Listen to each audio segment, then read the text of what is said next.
Hello and welcome. मैं आपकी host और गाइड तपस्या आज फिर से हाजिर हूँ एक नई वीडियो के साथ। और इस वीडियो में हम सीखेंगे कि आप कैजुअल कन्वर्सेशन जो है वो कैसे कर सकते हैं, कुछ कॉमन फ्रेजेस क्या है, और वीडियो के एंड में एक कन्वर्सेशन होगी जो दो दोस्तों के बीच में है। इससे आपको ये पता लग जाएगा कि कन्वर्सेशन कैसे की जाती है। जब हम कैजुअल कन्वर्सेशन की बात करते हैं तो हमारे पास बहुत सारी लिबर्टी आ जाती है, आजादी आ जाती है बोलने की और एक्सप्रेस करने की। और आपको यहाँ पे अपनी जो टोन है या आपकी जो वॉइस है उसका भी कोई ज्यादा लहजा नहीं रखना पड़ता, इजी हो जाते हैं, आप बहुत ज्यादा रिलैक्स्ड हो जाते हैं, बहुत ज्यादा सेल्फ पेस हो जाते हैं। और यहाँ पे आपको बहुत सारी जो है वो एक्सेप्शंस भी मिल जाती है। जैसे कि अगर बात करें फॉर्मल सेटिंग्स में, अगर आप ग्रीटिंग एक्सचेंज कर रहे होते हैं तो आपको हमेशा ध्यान रखना पड़ता है कि आप हेलो ही बोले, हे और हाय का जो यूज होता है वो नहीं होता। बट अब अगर आप कैजुअल कन्वर्सेशन में हैं तो यहाँ पे आप हे और हाय का जो है वो यूज कर सकते हैं। और हे और हाय का जो रिप्लाई है वो हे का रिप्लाई हे भी हो सकता है और हाय का रिप्लाई हे भी हो सकता है और हाय का हाय भी हो सकता है। साथ ही साथ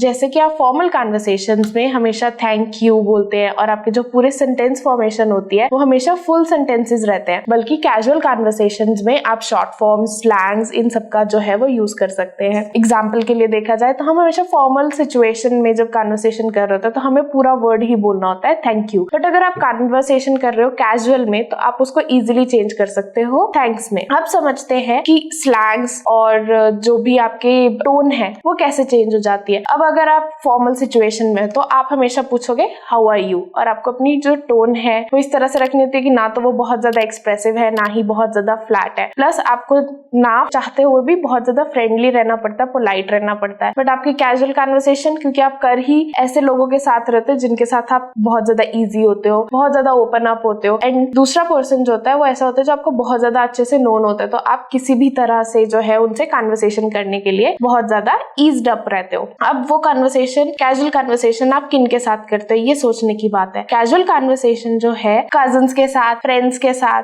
बेस्ट फ्रेंड्स के साथ, कॉलेज के फ्रेंड्स या ऑफिस के कलीग्स जो आपके फ्रेंड्स बन जाते हैं उनके साथ जो आप कन्वर्सेशन करते हो उसको कैजुअल कन्वर्सेशन कहते हैं। और कैजुअल कन्वर्सेशन के जो टॉपिक्स होते हैं वो बहुत ज्यादा पर्सनल भी होते हैं एंड डिपेंड करता है कि आप किस पर्सन से बात कर रहे हो, उस तरह से आपकी जो कन्वर्सेशन है वो बदल भी जाती है। तो इन लोगों के साथ जो है वो कन्वर्सेशन इस तरह से रहती है। अब समझते हैं एक एग्जाम्पल के साथ कि जो कन्वर्सेशन है वो कैसी रहती है। तो यहाँ पे जो हम कन्वर्सेशन का एग्जाम्पल लेने वाले हैं, दो फ्रेंड्स जो हैं वो आपस में बात कर रहे हैं। अब आपको पता है कि कोई भी कन्वर्सेशन शुरू करनी है तो कहाँ से करते हैं, हमेशा ग्रीटिंग से करते हैं। और ग्रीटिंग क्या हो सकती है, इस सिचुएशन में ग्रीटिंग हेलो से चेंज होके हाय या हे में बदल जाएगी। सेकंड चीज, आप उस पर्सन से क्या पूछते हैं कि आप कैसे हो, जो कि होता है फॉर्मल सिचुएशन में हाउ आर यू, और कैजुअल सिचुएशन में बदल जाता है how's you.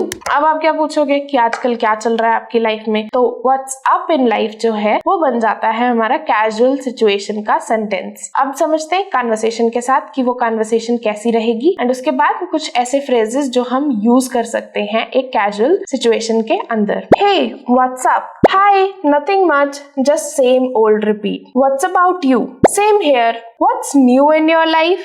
In life, I'm thinking about switching careers. What is your opinion on it? I think you are a confident person and I trust your skills and abilities. You must go for it. Thanks, dude.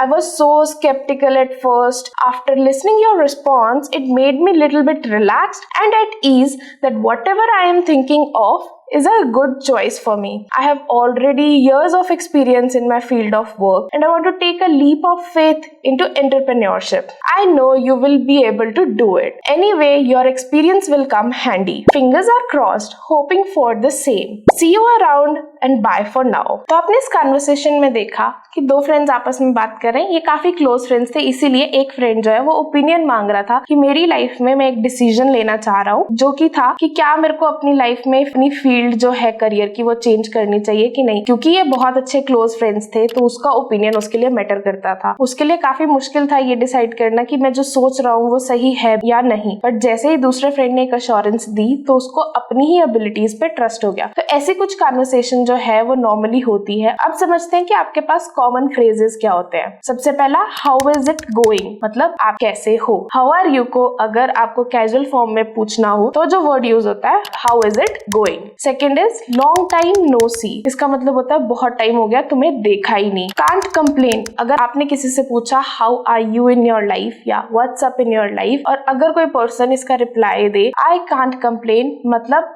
सब कुछ बहुत अच्छा चल रहा है, मेरे को कोई अपनी लाइफ में ऐसी कोई प्रॉब्लम नहीं है, ऐसी कोई सिचुएशन नहीं है जिसके लिए मैं क्रिप कर सकता हूँ या रो सकता हूँ कि हाँ मेरी लाइफ में कोई प्रॉब्लम चल रही है। Wait, don't tell me. अगर आप पहले ही गेस कर सकते हो, किसी ने आपको कोई बहुत अच्छी न्यूज बतानी है एंड आपका कोई दोस्त है वो आपको बोल रहा है कि मैंने ना तुम्हें कुछ बताना है, बट आपको पहले ही हिंट है कि उसकी लाइफ में क्या हुआ हो सकता है। जैसे कि अगर आप एक्सपेक्ट कर रहे हो कि आपके फ्रेंड की जो है वो एंगेजमेंट हो रखी है और वेडिंग डेट फाइनल हो गई है, तो अगर आपका कोई फ्रेंड है वो आपको ये बोल रहा है कि मुझे तुम्हें एक बहुत इंपॉर्टेंट चीज बतानी है, तुम्हें मिलके बताऊंगी, तो आप उस टाइम पे जो फ्रेज यूज कर सकते हो वेट डोंट टेल मी, क्योंकि आपको ऑलरेडी आइडिया है यहाँ पे कि हो सकता है कि शादी की डेट जो है वो फाइनल होगी हो। आज की वीडियो में आपने ये सीखा कि आप एक कैजुअल सेटिंग में कैसे ग्रीटिंग एक्सचेंज कर सकते हैं। एग्जाम्पल के थ्रू ये समझा कि एक जो कन्वर्सेशन होती है कैजुअल सेटिंग्स में वो कैसी रहती है। कुछ फ्रेजेस सीखे जो आप यूज कर सकते हैं अपनी डेली लाइफ में, जहाँ पे आप अपने हिंदी सेंटेंसेस को इंग्लिश में स्विच कर सकते हैं। मैं आपसे मिलूंगी अगली वीडियो में, तब तक के लिए आप वीडियो को लाइक और शेयर कर दीजिए, ये हमारे लिए आपका फीडबैक रहेगा, और चैनल को सब्सक्राइब कर लीजिए।